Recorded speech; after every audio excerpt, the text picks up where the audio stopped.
علی بھائی اگلا سوال ہے، نماز میں درود ابراہیمی کے بعد ہم لوگ تو بچپن ہی سے بس ایک ہی دعا پڑھ رہے ہیں، ربی جعلنی مقیم الصلاۃ ومن ذریتی، جبکہ صحیح بخاری اور صحیح مسلم میں ایک دوسری دعا کا حکم ہے جس میں 4 چیزوں کے خلاف اللہ تعالیٰ کی پناہ مانگی جاتی ہے۔ ہماری پرانی نمازوں کا کیا بنے گا؟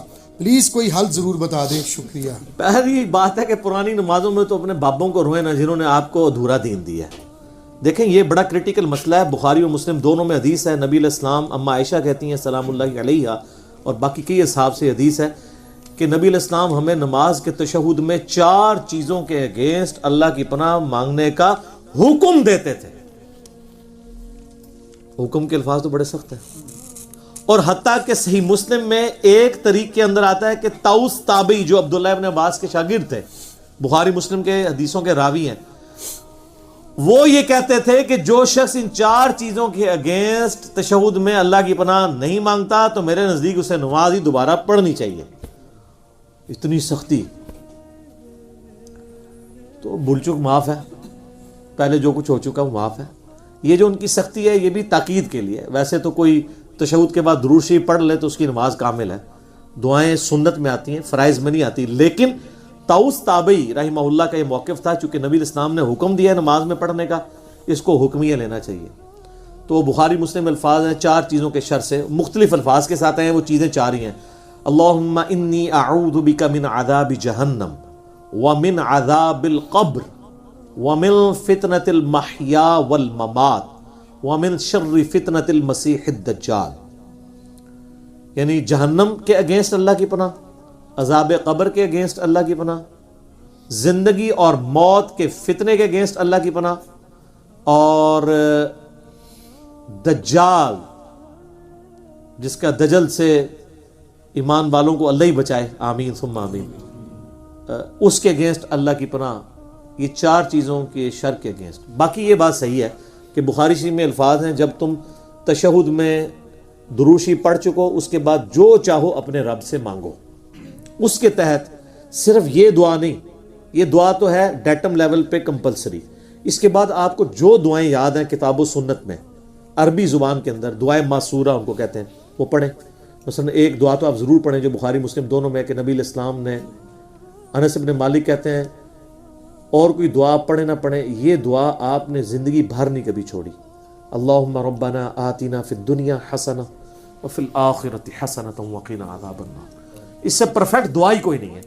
اے اللہ مجھے دنیا میں بھی بھلائیاں عطا فرما اور آخرت میں بھی بھلائیاں عطا فرما، اور سب سے بڑی بھلائی آخرت کی کیا؟ وقنا عذاب النار، آگ کے عذاب سے بچا لے۔ یہ اس سے بڑی کوئی دعا نہیں ہے، اور سر دنیا کے ہر کام کے لیے یہی دعا ہے۔ کسی کی اولاد نہیں ہو رہی تو یہ ہے، کسی کی نوکری کا ایشو ہے یہ ہے، کسی کو بیماری کا ایشو ہے یہ ہے، بھلائی ہے نا۔ اور مسلم شریف میں بڑی پیاری حدیث ہے، ایک صحابی کے بارے میں آتا ہے صحیح مسلم میں کہ وہ اتنے کمزور ہوئے گویا کہ چڑیا کی طرح ان کا ڈھانچہ ہو گئے، تو نبی علیہ السلام ان کی عادت کے لیے گئے۔ آپ کو اندازہ ہو گیا کہ اس نے کوئی کام ڈالا ہوا ہے۔ آپ فرمایا تو اللہ سے کیا مانگتا ہے؟ اس نے عرض کیا اللہ کے رسول میں تو اللہ سے یہ مانگتا ہوں کہ اے اللہ جو تو نے مجھے آخرت میں عذاب دینا ہے نا دنیا ہی میں دے لے۔ اوئے ہوئے اب سبحان اللہ، کیا تم اللہ کے عذاب کو برداشت کرنے کی طاقت رکھتے ہو؟ یہ تم کیوں کہہ رہے ہو کہ اے اللہ جو مجھے آخرت میں عذاب دینا دنیا میں دے لے؟ وہ دنیا میں بھی اللہ کا عذاب تو کوئی نہیں برداشت کر سکتا، اور تمہیں تو چاہیے تھا تم دعا کرتے اللہم ربنا آتنا فی الدنیا حسنہ وفی الآخرۃ حسنہ وقنا عذاب النار۔ یہاں ویسے صوفیاء کا کہتے ہیں کہ ان کو جوئیں پڑی رہتی تھی، کوئی جو نیچے گرتی تھی پھر اوپر رکھ لیتے تھے۔ یہ گند مند دین نہیں ہے اسلام۔ اسلام میں تو یہ ہے کہ آپ نے اللہ سے بھلائیاں مانگنی ہے، تو نبی علیہ السلام کا بھلائی مانگتے، صحابہ کہتے ہیں اس نے وہ دعا پڑھی، وہ اس طرح صحیح ہو گیا جیسے ایک چوزا جب پیدا ہوتا ہے اس کے بعد میں پر نکل آتے ہیں زندہ ہو جاتا ہے، وہ اس طرح وہ اپنی بیماری سے باہر نکل آیا۔ یہ دعا اپنے تشہد میں پڑھیں۔ اچھا ایک اور دعا ہے جو سیدنا ابوبکر نے حضور سے مانگ کے لی ہوئی ہے۔ دیکھ لیں صحابہ کرام تو مانگتے بھی تھے، تو کیا مانگتے تھے؟ صحیح بخاری میں حضرت ابوبکر نے کہا یا رسول اللہ، یعنی آپ علیہ السلام نے ترغیب دلائی ہے تشہد میں دعاؤں کی، تو مجھے کوئی ایک خاص دعا ایسی دے دیں جو میں پڑھوں۔ تو آپ صلی اللہ علیہ وآلہ وسلم نے ان کے لیے دعا ان کو تعلیم فرمائی، اللہم انی ظلمت نفسی ظلما کثیرا ولا یغفر الذنوب الا انت فاغفر لی مغفرۃ من عندک وارحمنی انک انت الغفور الرحیم. یہ وہ دعا پڑھتے تھے. اس کے علاوہ بھی کئی دعائیں ہیں. رب اجعلنی ضرور پڑھیں. میں تو بلکہ کہتا ہوں رب اجعلنی مقیم الصلاۃ ومن ذریتی ربنا وتقبل دعا. اس میں ماں باپ کے لیے، اولاد کے لیے دعا ہے. ایک اسپیسیفکلی اپنے ماں باپ کے لیے دعا کریں جو قرآن میں اللہ نے حکمن کہی ہے، رب ارحمہما کما ربیانی صغیرا. اے رب ان دونوں پہ رحم فرما جس طرح بچپن میں انہوں نے مجھ پہ رحم کیا تھا. یہ دعا پڑھیں. اور سر ایک اور دعا بھی یاد ضرور کریں. میں نے بڑی دفعہ اس کی ترغیب دلائی ہے، خدا کے لیے اب اس کو سیریس لیں. مشکات شریف میں 748 نمبر حدیث ہے. یہ مجھے زبانی یاد ہو گیا ہے نمبر بتا کے، ترمذی کے حوالے سے. جامعہ ترمذی میں سورہ صاد کی تفسیر میں یہ آیت ہے، یہ والی حدیث ہے. مشکات میں کتاب المساجد چیپٹر میں پہلی جلد میں 748 نمبر حدیث ہے. نبی علیہ السلام نے جب اللہ کی خواب میں زیارت کی تھی تو انہوں نے اللہ تعالیٰ سے وہ دعا مانگی تھی.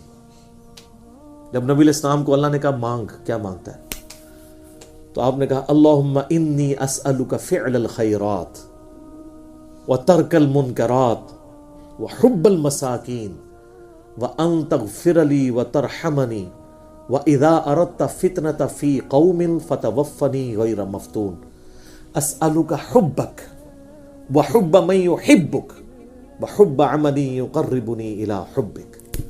کیا پرفیکٹ دعا ہے. یہ تشہد میں ضرور پڑھا کریں، بلکہ سجدے میں پڑھا کریں. صحیح مسلم میں حدیث ہے کہ انسان سجدے میں سب سے زیادہ اپنے رب کے قریب ہوتا ہے، لہذا خوب دعائیں مانگا کرو. اور اما عائشہ کے الفاظ ہیں بخاری اور مسلم میں کہ نبی علیہ السلام سجدے اور رکوع دونوں میں ایک دعا مانگا کرتے تھے، سبحانک اللہم وبحمدک، سبحانک اللہم ربنا وبحمدک اللہم اغفر لی.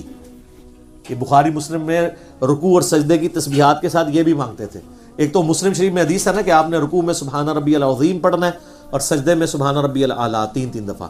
اس کے بعد بخاری مسلم میں یہ تسبیح بھی ہے. ایک اور تسبیح صحیح مسلم میں سبوح قدوس رب الملائکۃ والروح. اور سجدے میں دعائیں بھی مانگا کریں. اور ایک دعا تو میں نے آپ کو کئی بار بتائی ہے، ہماری کامیابی کا جو راز ہے، اصحاب کہف کی دعا، ربنا آتنا من لدنک رحمۃ وہیئ لنا من امرنا رشدا. اے رب ہمیں اپنے پاس سے رحمت عطا فرما اور ہمارے اس کام میں کامیابی کی کو راہ نکال دے. اصحاب کہف کے لیے پھر کیا راہ نکلی ہے سر. وہ معجزہ ان کے ساتھ ہوا ہے جو کسی پیغمبر کے ساتھ بھی نہیں ہوا. حضرت عزیر کے ساتھ بھی 100 سال کا معجزہ ہوا تھا، ان کے ساتھ 300 سال تھا، اور 309 سال قمری اعتبار سے اور شمسی اعتبار سے 300 سال تھا. یہ دعائیں سر اللہ سے مانگیں. اللہ تعالیٰ نہ مانگنے والے سے ناراض ہوتا ہے اور مانگنے والے سے خوش ہوتا ہے. یہ کائنات کا ایسا بادشاہ ہے، بلکہ یہی بادشاہ ہے کہ جو نہ مانگنے والے سے ناراض ہوتا ہے. باقی تو دنیا میں کوئی بادشاہ ایسا نہیں ہے کہ آپ اس سے مانگیں اور بار بار مانگیں اور وہ تنگ نہ پڑے. اللہ کہتا ہے نہیں مانگو گے میں ناراض ہو جاؤں گا. ادعونی استجب لکم، سورۃ المؤمن آیت نمبر 60. اے میرے بندو مجھ سے مانگو میں عطا کروں گا. ان الذین یستکبرون عن عبادتی، جو تکبر کرے گا نا مجھ سے نہیں مانگے گا، میں اسے ذلیل و خوار کر کے دوزخ میں داخل کروں گا. وَإِذَا سَأَلَكَ عِبَادِي أَنِّي، جب میرے بندے آپ سے پوچھتے ہیں میرے بارے میں تو آپ فرما دیں کہ میں انی قریب، میں بالکل قریب ہوں. اجیب الدعوۃ الداعی اذا دعان، ہر سننے والے کی پکار سنتا ہوں جب وہ مجھے پکارتا ہے. لیکن شرط ہے فلیستجیبوا لی، تم بھی میرا حکم مانا کرو، ولیؤمنوا بی، اور مجھ پہ ایمان لاؤ جیسا کہ حق ہے تاکہ تم کامیاب ہو جاؤ. تو دعائیں یاد کریں، زیادہ سے زیادہ اللہ سے مانگیں. اور سر دعاؤں کے بعد آپ یہ نہ سمجھیں کہ دعا قبول مطلب نہیں ہوگی تو وہ ضائع جائے گی، ٹائم ضائع ہوگا. دعا کبھی بھی ریجیکٹ ہوتی نہیں ہے. دعا وہ عبادت ہے جو ریجیکٹ ہی نہیں ہوتی.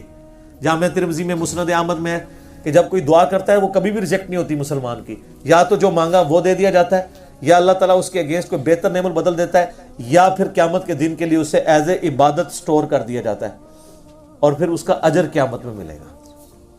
سنن نسائی الکبریٰ میں حدیث موجود ہے نا، جو وضو کے بعد پڑھ لے، سبحانک اللہم وبحمدک اشہد ان لا الہ الا انت استغفرک واتوب الیک، تو اللہ تعالیٰ فرشتوں کہتا ہے بس اس کو سٹوریج میں ڈال دو، اس کا تو اجر اب قیامت میں ملے گا. اتنا بڑا اجر. وضو کے بعد کی ایک یہ دعا بھی ہے جو محفل سے اٹھنے کی دعا بھی ہے، اور جو فرض نماز کے بعد کی بھی دعا ہے اور جو ہمارے گرین کارڈ پہ بھی ڈلی ہوئی ہے. 3 موقعوں پہ یہ دعا ہے. ایک دعا 3 مواقع. اور دوسری وہ دعا ہے جو صحیح مسلم میں اشہد واللہ الہ الا اللہ وحدہ لا شریک لہ واشہد ان محمدا عبدہ ورسولہ. تو جنت کے 8 دروازے اس کے لیے کھول دیے جائیں گے, جس مرضی دروازے سے چاہے وہ داخل ہو. تو اب رہا پرانی نمازیں, تو سر پرانے بزرگوں کو رو, ویسے رو کوئی نہیں یار, خوشیاں مناؤ. یہاں لوگ پرانی چیزوں کو روتے ہیں. یار آپ شکر نہیں ادا کرتے کہ جن کو آپ اتنا بڑا سمجھتے تھے وہ تو مارے گئے تھے. جو آپ اپنے آپ کو کچھ نہیں سمجھتے تھے, اللہ نے آپ کو کہاں گندے نالے سے اٹھا کے کہاں پر پہنچا دیا. تو بزرگوں کے غم پہ اپنی آخرت کی خوشی کو ترجیح دیں. یہ میرا گولڈن کوٹ لے جائیں. بزرگ بابوں کے غلط سکھانے کے غم پہ اور جو ان کے ساتھ ہو رہی ہوگی اس گمراہی پھیلانے پہ, اس کے غم پہ ترجیح دیں اس خوشی کو کہ میں بچ گیا. ٹھیک ہے. یعنی ہمیں لوگ کہتے ہیں نا جی آپ نبی الاسلام کی وفات کا غم کیوں نہیں مناتے؟ سر نبی الاسلام کے آنے کی خوشی اور آپ کے ذریعے جو ہمیں ہدایت اور ہمیشہ کی کامیابیاں جنت کی مل گئی ہیں وہ ان کے جانے کے غم پہ بھاری ہے. اگر غم بھاری ہوتا نا تو صحابہ کرام پھر رومن اور پرشین امپائر نہیں اکھاڑ سکتے تھے, وہ غم ہی لے کے بیٹھ جاتے. ان کو پتا تھا کہ نبی الاسلام نے جو اپنا فرض ہے وہ ادا کر دیا, انہوں نے دنیا سے جانا تھا, وہ چلے گئے ہیں. اب ہماری ذمہ داری ہمیں دے گئے ہیں. جو بخاری مسلم میں یوم النہر کا خطبہ بھی ہے کہ آپ نے منا کے میدان میں کہا تھا کہ جو اللہ نے مجھے پیغام دیا تھا میں نے تم تک کیا پہنچا دیا؟ سب نے کہا پہنچا دیا, حق ادا کیا. آپ نے فرمایا اللہم اشہد اللہم اشہد اللہم اشہد. پھر کہا کہ اب تمہاری ذمہ داری ہے کہ اس کو لوگوں تک پہنچانا, اور دیکھنا بسا اوقات جس کو بات پہنچائی جا رہی ہوتی ہے وہ زیادہ یاد رکھنے والا ہوتا ہے بنسبت اس کے جو پہنچا رہا ہوتا ہے. اور محدثین جب یہ حدیث پڑھا کرتے تھے تو کہا کرتے تھے صدق رسول اللہ. اوئے ہائے ہائے, رسول اللہ نے سچ کہا تھا.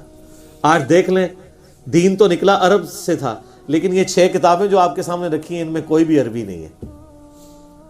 آج چینل تو سعودیہ عرب کا ہوتا ہے جو ہم چینل دیکھتے ہیں, لیکن حدیثیں چل رہی ہوتی ہیں رشیا کی اور ایران کی.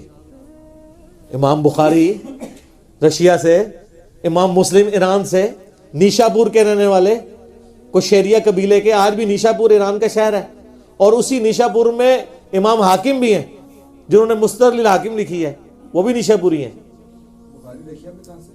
بخارا, ہاں رشیا میں بخارا, ٹھیک ہے. اب وہ رشیا ہی کہا جاتا ہے نا اسے. اور تسی اور کے نٹی گریٹی سے نہ شروع کر دو, جو گل ہے انہوں پڑھو, ٹھیک ہے. تو یہ ذالک فضل اللہ یؤتیہ من یشاء. یعنی آپ اس غم کو لے کے بیٹھ جائیں کہ میں تیرے ہوتے جنم لیا ہوتا.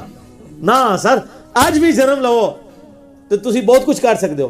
امام بخاری اگر یہ کہتے تیرے ہوتے جنم لیا ہوتا تو سر انہوں نے اپنے زندگی میں 200 سال بعد آگے ثابت کیا ہے کہ تیرے ہوتے جنم تو نہیں لیا, لیکن کام وہ کیا ہے کہ جو تیرے ہوتے ہوئے جنم لیے والوں میں سے بھی کئی لوگوں سے نہیں ہو سکا. سر تھوڑی بات ہے, پوری دین کی عمارت کھڑی ہوئی ہے, ٹھیک ہے. تو غم کی بجائے نا کام کیا کریں. میرے آگے آ کے سارے رونا, او جی وہ اے ہو رہا ہے جی, وہ ہو رہا ہے جی, دیکھو جی دنیا کس پاس جا رہی ہے. سر اے رونے نا رو, ان لوگوں کی ریمیڈیز کرو, لوگوں کو سمجھاؤ, لوگوں کو بتاؤ کہ یہ غلط ہے یہ صحیح ہے.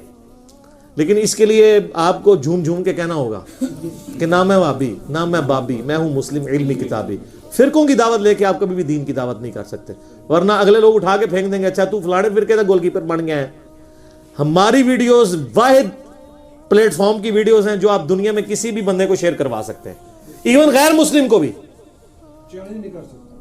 غیر مسلم کو بھی, کئی ہندو ہیں, سکھ ہیں, ہمارے گروپس میں ایڈ ہیں, وہ واٹس ایپ گروپس میں ویڈیوز دے. یہ کرتارپور والی میری ویڈیو آئی نا, حالانکہ میں نے سکھوں کے بارے میں بھی کتنی سخت باتیں کی تھی, ان کے عقیدے کے بارے میں نہیں, صرف میں نے اس کے بارے میں, وہ جو سکھ خود بھی کہتے تھے کہ ہم سے چندہ لے کے کرتے, پاکستان کا بجٹ نہ لگاتے اس کے اوپر, تو انہوں نے اس کے نیچے کمنٹس کیے ہیں کہ ہے تو میں سکھ ہوں لیکن علی بھائی جو باتیں کر رہے ہیں بالکل ٹھیک ہے.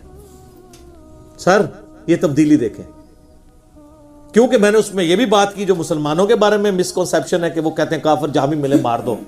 میں نے کئی ایک چیزیں اس میں, پھر مسلمان رعایا کے ساتھ جو غیر مسلم لکھ رہے ہیں ان کے رہ رہے ہیں ان کے حقوق کیا ہیں وہ بھی میں نے اس کے اندر بتایا.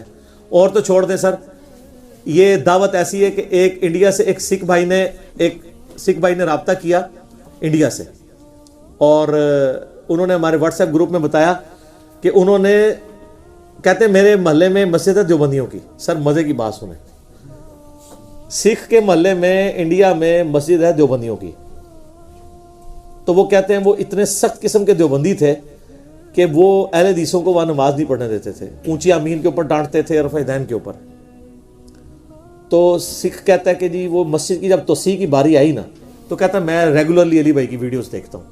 سر کئی لوگ مسلمان بھی ہوئے ہیں لیکن چونکہ ہم نے چندہ نہیں نا اکٹھا کرنا ہوتا اس لیے ہم نے کبھی یہاں سے پلیٹ فارم سے اپلوڈ بھی نہیں کیا, کیونکہ یہ ہماری فیلڈ نہیں ہے نا. چندے آپ لوگ اکٹھے کیا کریں. وہ ایک ہی بندہ مسلمان ہوتا ہے, پہلے بریلویوں کی مسجد میں جا کے کلمہ پڑھتا ہے, ادھر سے 25,000 روپے لیتا ہے, پھر دیوبندیوں کی, پھر اہل حدیث کی. یہ آپ لوگوں کو مبارک ہو. وہ پھر کاروبار کرتے ادھے تیرے ادھے میرے. ہاں تو وہ کہتا ہے میں نے کہتا ہے جب مسجد کی توسیع کی باری آئی تو انہوں نے کہتا ہے اس کے ساتھ جو زمین تھی وہ میری تھی. تو انہوں نے کہا کہ ہم نے زمین لینی ہے, تو اس نے کہا جی میں نے کہا جی میں فی سبیل اللہ مسجد کے لیے سکھ فی سبیل اللہ دے رہا ہوں. اچھا اب اس کی وجہ سے اس کا ایک روب تھا وہاں پہ, ظاہر ہے. وہ کہتا ہے کہ جی زمین میں نے دے دی, انہوں نے توسیع کی. تو کہتا ہے میں تو علی بھائی کو سنتا تھا, یہ فرقہ واریت کے خلاف بولتے ہیں. کہتے ہیں میں نے نا علی بھائی کی کچھ ویڈیوز کاپی کر کے نا وہاں پہ جو دیوبندیوں کے مولوی تھے, کچھ کمیٹی کے لوگ, ان کو نا سنوائی کہ یار یہ فرقہ واریت تو اسلام میں ہے ہی نہیں ہے, ہر بندے کو اجازت ہے آپ اس کو مسجد میں آنے دیں, نماز پڑھنے دیں. کہتا ہے جی اس کی برکت یہ ہے کہ اب اگر آپ ہماری دیوبندیوں کی مسجد میں ہیں, وہ سکھ کہہ رہے ہیں ہماری دیوبندیوں کی مسجد وہاں پہ جو تو وہاں پہ آپ کو بریلوی بھی نماز پڑھتے نظر آئیں گے, اہل حدیث بھی نظر آئیں گے, شیعہ بھی نظر آئیں گے, وہ کسی کو منع نہیں کرتے. تو یہ وہ کہتے ہیں نا فیض کتھوں ٹریا کتنے پہنچیا. ٹھیک ہے, تو آڈے فیض دے نے کہانیاں کوئی سانو نہیں پتا ہے کہ نہیں نے, ساڈے تے ویڈیوز ریکارڈڈ سے, جا کے کاؤنٹر چیک کر لو. لیکن اس کے اگینسٹ ہم آپ سے کوئی نذرانہ نہیں لیں گے, نہ آپ سے کہیں گے کہ آپ ہمارا مزار بنا کے وہاں پہ ہر سال عرس کروائیں اور اس میں لوگوں کی چمڑیاں اتاریں اور قربانی کی کھالوں کے لیے ایک مرکز قائم کریں, اور اس کے بعد ایک وہ جس طرح فوڈ چین شروع ہو جاتی ہے, ایک جو ہے وہ صوفیت کی چین اور مولویت کی چین یہ شروع کر دیں. یہ ہم نے نہیں کرنا, بالکل نہیں کرنا. ہم اس شر سے اللہ کی پناہ مانگتے ہیں. وَلِعَوْذُ بِاللَّهِ تَعَالَى آمین. جزاک اللہ.